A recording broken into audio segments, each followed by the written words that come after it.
بسم اللہ الرحمن الرحیم۔ ناظرین کرام، ایک بھائی نے ایک ویڈیو کا لنک بھیجا اور اس کے متعلق سوال پوچھا۔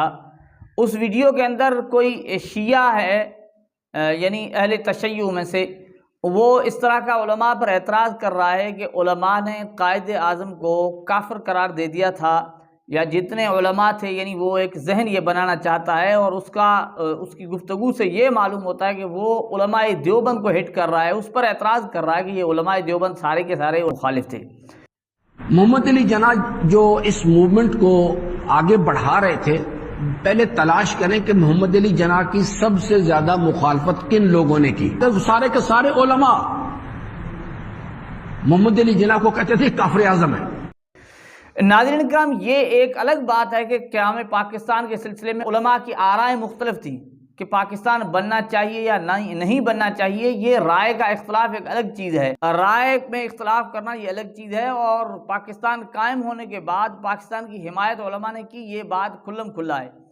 اور اگلی بات یہ کہ قائد اعظم کو کافر کس نے کہا، کہاں لکھا ہوا ہے، یہ بات نہیں بتائی جا رہی، یہ کیوں چھپائی جا رہی ہے؟ اس چیز کی وضاحت کیوں نہیں کر رہے ویڈیو کے اندر کہ بھائی کس نے کہا کافر اعظم آپ جو کہہ رہے ہیں یہ کہاں لکھا ہوا ہے، کس کتاب کے اندر ہے، کس نے لکھا ہے، یہ نہیں مان رہے۔ اور آپ کی خدمت میں ایک اور ویڈیو پیش کرتا ہوں انجینئر علی مرزا کی، کیونکہ انجینئر علی مرزا خود اہل تشیع کی طرف، یعنی اس کا میلان ہے، یوں سمجھو ان کی تائید کر رہے ہوتے ہیں۔ اب انجینئر علی مرزا خود اس چیز کو مان رہے ہیں، ذرا آپ سماعت فرمائیں۔ محمد علی جناح کا جنازہ کس نے پڑھایا؟ شبیر احمد عثمانی صاحب نے، اور یہ ان کی وصیت پہ جنازہ ہوا تھا، محمد علی جناح صاحب نے ریٹن میں یہ کی تھی۔ تو ناظرین کرام، انجینئر علی مرزا اس چیز کو مان رہے ہیں کہ قائد اعظم کا جنازہ علامہ شبیر احمد عثمانی رحمۃ اللہ علیہ نے پڑھایا، اور یہ قائد اعظم نے خود وصیت کی تھی کہ میرا جنازہ علامہ شبیر احمد عثمانی پڑھائیں۔ تو مجھے بتائیں کہ اگر علماء نے کافر اعظم کہا قائد اعظم کو، وہی قائد اعظم پھر ان لوگوں کو کہے گا کہ میرا جنازہ پڑھاؤ، اور پھر ان سے پرچم کشائی کی جائے؟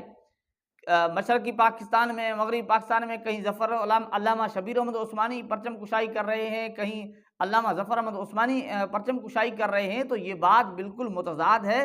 اور یہ اہل تشیع شیعہ حضرات علماء سے لوگوں کو متنفر کرنے کی ہر ممکن کوشش کرتے ہیں، جس طرح غیر مقلدین کرتے ہیں، کیونکہ بہت ساری باتوں میں یہ شیعہ اور غیر مقلد ساتھ ساتھ چل رہے ہوتے ہیں، ان کے جو ہے نا وہ مسائل بھی ایسے مل رہے ہوتے ہیں۔ تو یہ ان کی ایک کوشش ہے کہ علماء سے لوگوں کو متنفر کیا جائے۔ آپ صرف اتنا سمجھ لیں کہ یہ جو لوگ یہ صحابہ کرام رضی اللہ تعالی عنہم کے متعلق جھوٹ بول سکتے ہیں، ان پر غلط باتیں، ان پر غلط بیانی اور بدزبانی کر سکتے ہیں، تو ان کے لیے علماء کے خلاف بکواس کرنا کوئی مشکل کام نہیں ہے۔ حالانکہ آپ دیکھ لیں گے علماء نے جب حصول پاکستان کے وقت علماء نے قائد اعظم کو مبارکباد دی ہیں، یہ چیزیں واضح ہوئی، یہ ساری چیزیں چھپا کر بہت ساری ایسی چیزیں، اور علماء کا بڑا کردار ہے قیام پاکستان کے اندر۔ میں نے پہلے بھی کہا کہ علماء کے آپس میں رائے کا اختلاف رہا ہے، علماء کا جتنا ایک بہت بڑا کردار ہے قیام پاکستان اور حصول پاکستان کے سلسلے میں، تو اس کو چھپایا جا رہا ہے تاکہ لوگ علماء کی محنت سے اور ان کے کردار سے واقف نہ ہوں، اور لوگوں کے اندر علماء کے خلاف نفرت کسی طرح پیدا کی جائے۔ اللہ تعالی ہمیں سمجھنے کی توفیق عطا فرمائے، اور ایسے فتنوں سے پوری امت کی اللہ تعالی حفاظت فرمائے۔